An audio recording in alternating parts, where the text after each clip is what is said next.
ರಾಯರ ಪ್ರೇರಣೆಯಂತೆ ಒಬ್ಬರಿಗೆ ಸ್ವಪ್ನದಲ್ಲಿ ಬಂದು ನೀವು ಜಯನಗರ ರಾಯರ ಸನ್ನಿಧಾನಕ್ಕೆ ರಥವನ್ನು ನಿರ್ಮಾಣ ಮಾಡಿಕೊಡಿ ಅಂತ ಬಂದು ಹೇಳ್ತಾರೆ. ಪ್ರತಿನಿತ್ಯದಲ್ಲಿ ರಾಯರು ಬೃಂದಾವನದಲ್ಲಿ ಇದ್ದುಕೊಂಡು ಲೋಕಕ್ಕೆ ಒಳ್ಳೆಯದಾಗಬೇಕು ಎಂಬ ಒಂದು ಬಯಕೆಯಿಂದ, ಆಸೆಯಿಂದ, ಅಪೇಕ್ಷೆಯಿಂದ ಅವರು ಅನುಗ್ರಹ ಮಾಡ್ತಾ ಇರ್ತಾರೆ.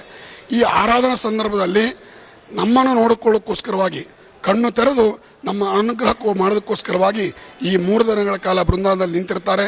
ಆದ್ದರಿಂದ ತಮ್ಮ ಏನು ಅಭೀಷ್ಟಗಳಿದೆಯೋ, ಅಪೇಕ್ಷೆಗಳಿದೆಯೋ ಅದೆಲ್ಲವನ್ನು ರಾಯರಿಗೆ ಸಮರ್ಪಣೆ ಮಾಡಿ ಖಂಡಿತವಾಗಿ ಆ ಅಪೇಕ್ಷೆಗಳು ಈಡೇರಿಸ್ತಾರೆ. ನಾವು ಗುರುಗಳಲ್ಲಿ ಬೇಕಾದಷ್ಟು ಕೇಳ್ಬೋದು, ಹಣ ಕೇಳ್ಬೋದು, ಕೊಟ್ಬಿಡ್ತಾರೆ. ಆದರೆ ನಮಗೆ ಆದಷ್ಟು ಅನುಭವಿಸಿದಷ್ಟು ಸಾಮರ್ಥ್ಯ ಸಿಗಲ್ಲ. ಏನಾದರೂ ಕಷ್ಟ ಕಾರ್ಪಣ್ಯಗಳು ಬರುವುದಿದ್ದರೆ ಅದೆಲ್ಲವನ್ನು ಪರಿಹಾರ ಮಾಡ್ತಾರೆ. ಅಂದರೆ ಆ ಶ್ರದ್ಧೆಯಲ್ಲಿ ಅಂತಹ ಶಕ್ತಿ ಇದೆ. ಆ ಶ್ರದ್ಧೆ ಭಕ್ತಿಯನ್ನು ಗುರುರಾಯರಿಗೆ ಸಮರ್ಪಿಸಿ.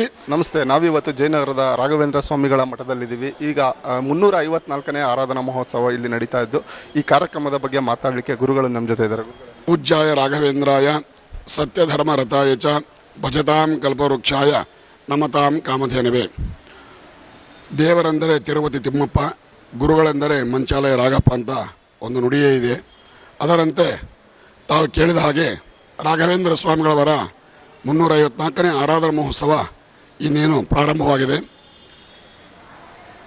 ಮಂತ್ರಾಲಯ ಕ್ಷೇತ್ರದಲ್ಲಿ ಯಾವ ರೀತಿಯಾಗಿ ಸಪ್ತಾರಾತ್ರೋತ್ಸವದ ಕಾರ್ಯಕ್ರಮವನ್ನು ಮಾಡಲಾಗುತ್ತೋ ಅದೇ ರೀತಿಯಾಗಿ ಪರಮ ಪೂಜ್ಯ ಶ್ರೀ ಸುಬುಧೇಂದ್ರ ತೀರ್ಥ ಶ್ರೀಪಾದಂಗಳವರ ಆದೇಶ ಅನುಗ್ರಹದೊಂದಿಗೆ ಬೆಂಗಳೂರಿನ ಜಯನಗರದ 5ನೇ ಬಡಾವಣೆಯಲ್ಲಿರುವ ನಮ್ಮ ನಂಜನಗೂಡು ಶ್ರೀ ರಾಘವೇಂದ್ರ ಸ್ವಾಮಿಗಳವರ ಮಠದಲ್ಲಿಯೂ ಸಹ ಶ್ರೀಪಾದಂಗಳವರ ಒಂದು ಅನುಗ್ರಹದೊಂದಿಗೆ ಶ್ರೀಮಠದ ವ್ಯವಸ್ಥಾಪಕರಾಗಿರ್ತಕ್ಕಂತಹ R.K. ವಾದೀಂದ್ರಾಚಾರ್ಯರ ನೇತೃತ್ವದಲ್ಲಿ ಇಲ್ಲೂ ಸಹ 1 ವಾರಗಳ ಕಾಲ ಕಾರ್ಯಕ್ರಮ ನಡೀತಾ ಇದೆ. ನಿನ್ನೆಯಿಂದಲೇ ಪ್ರಾರಂಭವಾಗಿದೆ. ನಿನ್ನೆ ಧಾನ್ಯ ಪೂಜೆ, ಗೋಪೂಜೆ ಇತ್ಯಾದಿ ಕಾರ್ಯಕ್ರಮಗಳಾಗಿದೆ. ಈ ದಿನ ಸಂಗೀತ ಕಾರ್ಯಕ್ರಮ, ಶಾಖೋತ್ಸವ ಬೆಳಗಿನ ಜಾವದಲ್ಲಿ ಮತ್ತು ಉಪಕರ್ಮಗಳು ನಡೆದಿದೆ. ಈಗ ಸಾಯಂಕಾಲ ಸಂಗೀತ ಕಾರ್ಯಕ್ರಮ ನಡೀತಿದೆ. ನಾಳೆ ದಿನ ರಾಘವೇಂದ್ರ ಸ್ವಾಮಿಗಳವರ ಪೂರ್ವಾರಾಧನೆ, ನಾಡಿದ್ದು ಮಧ್ಯಾರಾಧನೆ, ನಾಡಿದ್ದು ಉತ್ತರಾರಾಧನೆ. ರಾಘವೇಂದ್ರ ಸ್ವಾಮಿಗಳ ಆರಾಧನೆಗೆ ಎಷ್ಟು ಮಹತ್ವ ಯಾಕೆ ಅಂತ ಹೇಳಿದ್ರೆ, ರಾಘವೇಂದ್ರ ಸ್ವಾಮಿಗಳವರು ಭಕ್ತರಿಗೋಸ್ಕರವಾಗಿಯೇ ಸಶರೀರವಾಗಿ ರಾಘವೇಂದ್ರ ಸ್ವಾಮಿಗಳವರು ಬೃಂದಾವನದಲ್ಲಿ ಕುಳಿತುಕೊಂಡ ದಿನ. ಈ 3 ದಿನದಲ್ಲಿ ಮಂಗಳವಾರ ದಿನದಂದು ಉತ್ತರಾರಾಧನೆ ಪ್ರಯುಕ್ತ ಹೊರಗಡೆ ರಾಜಬೀದಿಯಲ್ಲಿ ಉತ್ಸವಗಳು ನಡೀತಿದೆ. ಗುರುಗಳೇ ಭಕ್ತರನ್ನು ಉದ್ಧರಿಸೋಕ್ಕೋಸ್ಕರವಾಗಿ ರಾಜಬೀದಿಗಳಲ್ಲಿ ಮಹಾರಥದಲ್ಲಿ ಬಂದು ಗುರುಗಳು ಭಕ್ತರನ್ನು ಉದ್ಧರಿಸ್ತಾರೆ. ಇದು ವಿಶೇಷವಾಗಿ ನಮ್ಮ ರಾಯರ ಸನ್ನಿಧಾನದಲ್ಲಿ ನಡೀತಾ ಇದೆ. ವಿಶೇಷವಾಗಿ ಬೆಳಗಿನ ಜಾವ 5 ಗಂಟೆಯಿಂದಲೇ ಪ್ರಾರಂಭವಾಗುತ್ತೆ. ರಾಯರಿಗೆ ಸಹಸ್ರಾರು ಭಕ್ತರ ಸಂಖ್ಯೆ ದಿನೇ ದಿನೇ ಹೆಚ್ಚಾಗ್ತಾ ಇದೆ. ಯಾಕೆಂತಂದರೆ ಭಜತಾಂ ಕಲ್ಪವೃಕ್ಷಾಯ ನಮತಾಂ ಕಾಮಧೇನವೇ. ಯಾರು ಗುರುಗಳನ್ನು ಭಕ್ತಿಯಿಂದ ಭಜಿಸ್ತಾರೋ ಅವರಿಗೆ ಕಾಮಧೇನುವಿನಂತಿದ್ದಾರೆ. ಕೇಳಿದ್ದೆಲ್ಲವನ್ನು ಕೊಡ್ತಾರೆ. ಗುರುಗಳಿಗೆ ಸೇವೆಯನ್ನು ಮಾಡಿದರೆ ಮಾತ್ರ ಅನುಗ್ರಹ ಮಾಡ್ತಾರೆ, ಇಲ್ಲದಿದ್ದರೆ ಇಲ್ಲ ಅಂತಿಲ್ಲ. ಯಾರು ಭಕ್ತಿಯಿಂದ ಗುರುಗಳಲ್ಲಿ ಪ್ರಾರ್ಥನೆ ಮಾಡ್ಕೊಳ್ತಾರೋ ಅವರಿಗೆ ಶೀಘ್ರವಾಗಿ ಫಲವನ್ನು ಕೊಡ್ತಾರೆ. ಆದ್ದರಿಂದ ದಿನೇ ದಿನೇ ಹೆಚ್ಚಿನ ಸಂಖ್ಯೆಯಲ್ಲಿ ಭಕ್ತರು ಆಗಮಿಸುತ್ತಿರುವುದರಿಂದ ಇಲ್ಲೂ ಸಹ ಮಂತ್ರಾಲಯದಂತೆ ಜನಜಂಗುಳಿ ನೆರವೇರುತ್ತಾ ಇದೆ. ತಾವು ಹೋದ ವರ್ಷ ಎಲ್ಲ ವೀಕ್ಷಣೆ ಮಾಡಿರ್ಬೋದು. ಆದ್ದರಿಂದ ಭಕ್ತರಿಗಾಗಿ ಅಚ್ಚುಕಟ್ಟಾದ ವ್ಯವಸ್ಥೆ ಮಾಡಲಾಗಿದೆ. ವಯೋವೃದ್ಧರಿಗೂ ಪ್ರತ್ಯೇಕ ವ್ಯವಸ್ಥೆ ಮಾಡಲಾಗಿದೆ, ಗಣ್ಯರಿಗೂ ಪ್ರತ್ಯೇಕ ವ್ಯವಸ್ಥೆ ಮಾಡಲಾಗಿದೆ. ಸುಮಾರು ಒಂದು 75,000ಕ್ಕೂ ಮಿಗಿಲಾಗಿ ಭಕ್ತರಿಗೆ ಅನ್ನ ಸಂತರ್ಪಣಾ ಕಾರ್ಯಕ್ರಮ ನಡೀತಿದೆ. ಆದ್ದರಿಂದ ನಮ್ಮ ಜಯನಗರದ ಶಾಸಕರಾಗಿರ್ತಕ್ಕಂತಹ CK ರಾಮಮೂರ್ತಿಯವರಿಗೂ ಸಹ ನಾವು ವಿನಂತಿಸಿಕೊಂಡಿದ್ದೇವೆ ಮತ್ತು ಪೊಲೀಸ್ ಸಿಬ್ಬಂದಿ ವರ್ಗದವರು ನಾವು ಕೇಳಿಕೊಂಡಿದ್ದೇವೆ. ನಮಗೂ ಸಹ ತಾವು ಸಹಕಾರ ನೀಡಬೇಕು ಅಂತ. ಅದಕ್ಕೆ ಅವರು ಒಪ್ಪಿಗೆಯನ್ನು ಕೊಟ್ಟಿದ್ದಾರೆ. ಅವರ ಒಂದು ಸಹಕಾರದೊಂದಿಗೆ ಮತ್ತು ಭಕ್ತರ ಸಹಕಾರದಿಂದ ಶ್ರೀಮಠದ ನಮ್ಮ ವಾದೀಂದ್ರಾಚಾರ್ಯರು ಅಚ್ಚುಕಟ್ಟಾದ ವ್ಯವಸ್ಥೆಯನ್ನು ಮಾಡ್ತಾ ಇದ್ದಾರೆ. ತಾವೆಲ್ಲರೂ ವೀಕ್ಷಣೆ ಮಾಡ್ತಾ ಇರ್ಬೋದು. ಹೊರಗಡೆ ಎಲ್ಲರಿಗೂ ಕ್ಯೂ ಸಿಸ್ಟಮ್ ಮಾಡಲಾಗಿದೆ. ಬೆಳಗಿನ ಜಾವದಲ್ಲಿ ರಾಯರ ಬೃಂದಾವನಕ್ಕೆ ಸಹಸ್ರ ಕಳಶ ಕ್ಷೀರಾಭಿಷೇಕ ನಡೀತದೆ. ನಂತರದಲ್ಲಿ ಅಲಂಕಾರಗಳು, ತದನಂತರದಲ್ಲಿ ಪೂಜೆಗಳು, ಪಾದಪೂಜೆ. ವಿಶೇಷವಾಗಿ ಆರಾಧನಾ ಸಂದರ್ಭಕ್ಕೆ ಗುರುಗಳಿಗೆ ಪಾದಪೂಜೆಯನ್ನು ಮಾಡಿ ಫಲ ಸಮರ್ಪಿಸಲು ಬರ್ತಾ ಇದ್ದಾರೆ. ಆದ್ದರಿಂದ ಅವರಿಗೂ ಸಹ ಪ್ರತ್ಯೇಕ ವ್ಯವಸ್ಥೆಯನ್ನು ಮಾಡಲಾಗ್ತಾ ಇದೆ. ನಾನು ಆಗಲೇ ಹೇಳಿದ ಹಾಗೆ ದಿನೇ ದಿನೇ ಭಕ್ತರ ಸಂಖ್ಯೆ ಹೆಚ್ಚಿಗೆ ಯಾಕೆ ಆಗ್ತಾ ಇದೆ ಅಂತಂದರೆ ಗುರುಗಳ ಅನುಗ್ರಹ. ಎಷ್ಟೋ ಸಲ ನಾವು ಇಲ್ಲೇ ಪವಾಡಗಳು ನಾವು ನೋಡಿದ್ದೇವೆ. ಇತ್ತೀಚೆಗೂ ಸಹ ರಾಘವೇಂದ್ರ ಸ್ವಾಮಿಗಳ ಅನುಗ್ರಹದಿಂದ ಪರಮಪೂಜ್ಯ ಮಂತ್ರಾಲಯ ಶ್ರೀಗಳವರು ಸಂಕಲ್ಪ ಮಾಡಿರ್ತಾರೆ. ಏನಂತ ಹೇಳಿದ್ರೆ ಅದು ಭಕ್ತರ ಅಪೇಕ್ಷೆ ಮೇರೆಗೆ. ರಾಘವೇಂದ್ರ ಸ್ವಾಮಿಗಳವರಿಗೇನು ಬಂಗಾರದ ಕವಚ ಬೇಕಿಲ್ಲ, ಬಂಗಾರದ ರಥ ಬೇಕಿಲ್ಲ, ಅವ್ರಿಗೇನು ಸುವರ್ಣದ ಆನೆ ಅಂಬರಿ ಏನೂ ಬೇಕಿಲ್ಲ. ಆದರೆ ಅವರಿಗೆ ನಾವು ಸಮರ್ಪಿಸಬೇಕು. ಯಾಕೆ ಅಂತಂದರೆ ನಮ್ಮ ಭಕ್ತಿಯನ್ನು ಅವರಲ್ಲಿ ನಾವು ಇಟ್ಕೊಳ್ಬೇಕು. ನಮ್ಮ ಮಕ್ಕಳು ನಮಗೆ ಮುದ್ದಾಗಿ ಕಾಣಿಸ್ತಾ ಇರ್ತಾರೆ. ಆ ಮಕ್ಕಳಿಗೆ ಒಳ್ಳೆಯ ಬಟ್ಟೆಗಳನ್ನು ಹಾಕಿ ಆಭರಣವನ್ನು ಹಾಕಿ ನಾವು ಅಲಂಕಾರ ಮಾಡಿದಾಗ ಇನ್ನೂ ಮನಸ್ಸಿಗೆ ನಮಗೆ ಆನಂದ ನೀಡ್ತಾರೆ. ಅದರಂತೆ ಭಕ್ತರ ಅಪೇಕ್ಷೆಯ ಮೇರೆಗೆ ಪರಮ ಪೂಜ್ಯ ಶ್ರೀಪಾದರು ಸಂಕಲ್ಪ ಮಾಡಿರ್ತಾರೆ. ಇತ್ತೀಚೆಗೆ ನಮ್ಮ ಜಯನಗರ ಸನ್ನಿಧಾನಕ್ಕೆ ಬಂದಾಗ ಸಂಕಲ್ಪ ಮಾಡ್ತಾರೆ. ಏನಂತ ಹೇಳಿದ್ರೆ ಸುವರ್ಣದ ರಥವನ್ನು ಮಾಡೋಣ ಅಂತ ಸಂಕಲ್ಪವನ್ನು ಮಾಡಿ ರಾಯರಿಗೆ ಸಮರ್ಪಿಸ್ತಾರೆ, ಪ್ರಾರ್ಥನೆ ಮಾಡ್ಕೊಳ್ತಾರೆ. ಅದೇ ಕ್ಷಣದಲ್ಲಿ ರಾಯರ ಪ್ರೇರಣೆಯಂತೆ ಒಬ್ಬರಿಗೆ ಸ್ವಪ್ನದಲ್ಲಿ ಬಂದು ನೀವು ಜಯನಗರ ರಾಯರ ಸನ್ನಿಧಾನಕ್ಕೆ ರಥವನ್ನು ನಿರ್ಮಾಣ ಮಾಡಿಕೊಡಿ ಅಂತ ಬಂದು ಹೇಳ್ತಾರೆ. ಇದರ ಅರ್ಥ ಏನು ಅಂತಂದರೆ ಇದು ರಾಘವೇಂದ್ರ ಸ್ವಾಮಿಗಳವರಿಗೆ ಸಮರ್ಪಿತವಾಗಿದೆ ಅಂತ ಅರ್ಥ. ಅಂದರೆ ಪರಮ ಪೂಜ್ಯ ಶ್ರೀಪಾದರು ಎಷ್ಟು ಭಕ್ತಿಯಿಂದ ಶ್ರದ್ಧೆಯಿಂದ ಸಂಕಲ್ಪ ಮಾಡಿರ್ತಾರೋ ಆ ಸಂಕಲ್ಪ ರಾಯರಿಗೆ ತಲುಪಿದೆ ಅಂತ ಅರ್ಥ.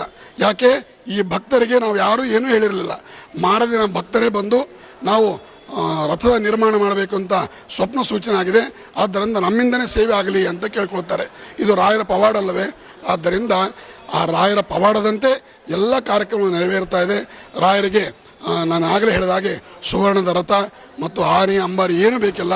ನಾವು ಗುರುಗಳನ್ನು ಆ ಅಂಬಾರಿಯಲ್ಲಿ ಆ ಸುವರ್ಣ ರಥದಲ್ಲಿ ಪ್ರಹ್ಲಾದರಾಜನ್ನು ಕೂಡಿಸಿ ರಥವನ್ನು ಮಾಡಿದಾಗ ಮನಸ್ಸಿಗೆ ಆನಂದವಾಗ್ತದೆ. ಆನಂದದಂತೆ ವಿಶೇಷವಾಗಿ ಗುರುರಾಯರು ಅನುಗ್ರಹ ಮಾಡ್ತಾರೆ. ಇದಕ್ಕೆ ಇದೇ ಒಂದು ಉದಾಹರಣೆ ಅಂತ ನಾನು ತಿಳಿಸ್ಲಿಕ್ಕೆ ಇಚ್ಛೆ ಪಡ್ತಾ ಇದ್ದೇನೆ. ನಮ್ಮ ಮಠಕ್ಕೂ ಮತ್ತು ಉಡುಪಿಯ ಪೇಜಾವರ ಮಠಕ್ಕೂ ಅನ್ಯೋನ್ಯ ಸಂಬಂಧ ಇದೆ.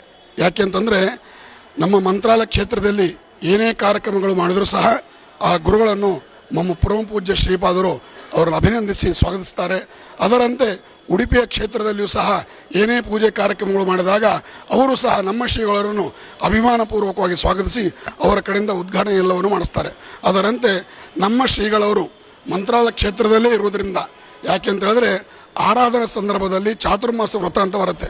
ಆ ಚಾತುರ್ಮಾಸ ವ್ರತವನ್ನು ಆ ಕ್ಷೇತ್ರದಲ್ಲೇ ಅವರು ಇರಬೇಕಾಗ್ತದೆ. ಆದ್ದರಿಂದ ಉಡುಪಿಯ ಪೇಜಾವರ ಶ್ರೀಗಳವರನ್ನು ಅವರ ಒಂದು ಅಭಿಲಾಷೆಯಂತೆ, ಯಾರು ನಮ್ಮ ಮಂತ್ರಾಲಯ ಕ್ಷೇತ್ರದ ಪರಮ ಪೂಜ್ಯ ಶ್ರೀ ಸುಬುಧೇಂದ್ರ ತೀರ್ಥ ಶ್ರೀಪಾದಂಗಳವರ ಒಂದು ಅಭಿಲಾಷೆಯಂತೆ ನಮ್ಮ ಶ್ರೀಮಠದ ವ್ಯವಸ್ಥಾಪಕಂತ ಆರ್ ಕೆ ವಾದೀಂದ್ರಾಚಾರ್ಯರನ್ನು ಅವರನ್ನು ಹೋಗಿ ಸ್ವಾಗತಿಸಿದರು, ಅವರನ್ನು ಕರೆದುಕೊಂಡು ಬಂದರು.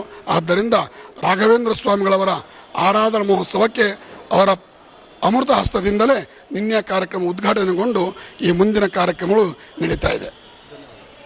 ಒಳ್ಳೆಯದಾಗಲಿ. ಸರ್ವೇ ಜನಾ ಸುಖಿನೋ ಭವಂತು, ಸಮಸ್ತರು ಸನ್ಮಂಗಲಾನಿ ಭವಂತು. ನಿಮ್ಮ ನಿಮ್ಮ ಸುದ್ದಿಮಾನಿಯ ವಾಹಿನಿಯ ಮುಖಾಂತರ ಭಕ್ತರಿಗೆ ತಿಳಿಸುವುದೇನಂತ ಹೇಳಿದರೆ, ಆರಾಧನಾ ಸಂದರ್ಭದಲ್ಲಿ ಆದರೂ ಗುರುಗಳ ದರ್ಶನ ಪಡೆದುಕೊಳ್ಳಿ. ಯಾಕೆಂತಂದರೆ ಪ್ರತಿನಿತ್ಯದಲ್ಲಿ ರಾಯರು ಬೃಂದಾವನದಲ್ಲಿ ಇದ್ದುಕೊಂಡು ಲೋಕಕ್ಕೆ ಒಳ್ಳೆಯದಾಗಬೇಕು ಎಂಬ ಒಂದು ಬಯಕೆಯಿಂದ, ಆಸೆಯಿಂದ, ಅಪೇಕ್ಷೆಯಿಂದ ಅವರು ಅನುಗ್ರಹ ಮಾಡ್ತಾ ಇರ್ತಾರೆ. ಈ ಆರಾಧನಾ ಸಂದರ್ಭದಲ್ಲಿ ನಮ್ಮನ್ನು ನೋಡಿಕೊಳ್ಳೋಕ್ಕೋಸ್ಕರವಾಗಿ ಕಣ್ಣು ತೆರೆದು ನಮ್ಮ ಅನುಗ್ರಹ ಮಾಡೋದಕ್ಕೋಸ್ಕರವಾಗಿ ಈ 3 ದಿನಗಳ ಕಾಲ ಬೃಂದಾವನದಲ್ಲಿ ನಿಂತಿರ್ತಾರೆ. ಆದ್ದರಿಂದ ತಮ್ಮ ಏನು ಅಭೀಷ್ಟಗಳಿದೆಯೋ, ಅಪೇಕ್ಷೆಗಳಿದೆಯೋ ಅದೆಲ್ಲವನ್ನು ರಾಯರಿಗೆ ಸಮರ್ಪಣೆ ಮಾಡಿ ಖಂಡಿತವಾಗಿ ಆ ಅಪೇಕ್ಷೆಗಳು ಈಡೇರಿಸ್ತಾರೆ. ನಾವು ಗುರುಗಳಲ್ಲಿ ಬೇಕಾದಷ್ಟು ಕೇಳ್ಬೋದು, ಹಣ ಕೇಳ್ಬೋದು, ಕೊಟ್ಬಿಡ್ತಾರೆ. ಆದರೆ ನಮಗೆ ಆದಷ್ಟು ಅನುಭವಿಸಷ್ಟು ಸಾಮರ್ಥ್ಯ ಸಿಗಲ್ಲ, ಮತ್ತು ಕೆಲವು ಸಲ ಆರೋಗ್ಯವೇ ಸಿಕ್ಕಿರಲ್ಲ. ಆದ್ದರಿಂದ ಗುರುಗಳಲ್ಲಿ ನಾವು ಏನು ಕೇಳ್ಕೊಳ್ಬೇಕು, ಜ್ಞಾನ ಮತ್ತು ಭಕ್ತಿಯನ್ನು ಕೂಡ ಅಂತ ಕೇಳಬೇಕು. ಜ್ಞಾನ ಭಕ್ತಿಯನ್ನು ಕೇಳಿದಾಗ ಈ ಲೋಕದಲ್ಲಿ ಏನು ನಮಗೆ ಸುಖಗಳು ಬೇಕೋ ಅದೆಲ್ಲವನ್ನು ಅನುಗ್ರಹ ಮಾಡ್ತಾರೆ. ಏನಾದರೂ ಕಷ್ಟ ಕಾರ್ಪಣ್ಯಗಳು ಬರೋದಿದ್ದರೆ ಅದೆಲ್ಲವನ್ನು ಪರಿಹಾರ ಮಾಡ್ತಾರೆ. ಅಂದರೆ ಆ ಶ್ರದ್ಧೆಯಲ್ಲಿ ಅಂತಹ ಶಕ್ತಿ ಇದೆ. ಆ ಶ್ರದ್ಧೆ ಭಕ್ತಿಯನ್ನು ಗುರುರಾಯರಿಗೆ ಸಮರ್ಪಿಸಿ ನಿಮ್ಮ ವಾಹಿನಿ ಮುಖಾಂತರ ಯಾರು ಗುರುರಾಯರ ದರ್ಶನ ಪಡೆದುಕೊಳ್ಳುತ್ತಾರೋ ಅವರಿಗೂ ಸಹ ರಾಘವೇಂದ್ರ ಸ್ವಾಮಿಗಳವರು ಅನುಗ್ರಹವನ್ನು ಮಾಡಲಿ ಅಂತ ಕೇಳಿಕೊಂಡು ಸರ್ವೇ ಜನಾ ಸುಖಿನೋ ಭವಂತು, ಸಮಸ್ತ ಸನ್ಮಂಗಲಾನಿ ಭವಂತು. ಒಳ್ಳೆಯದಾಗಲಿ.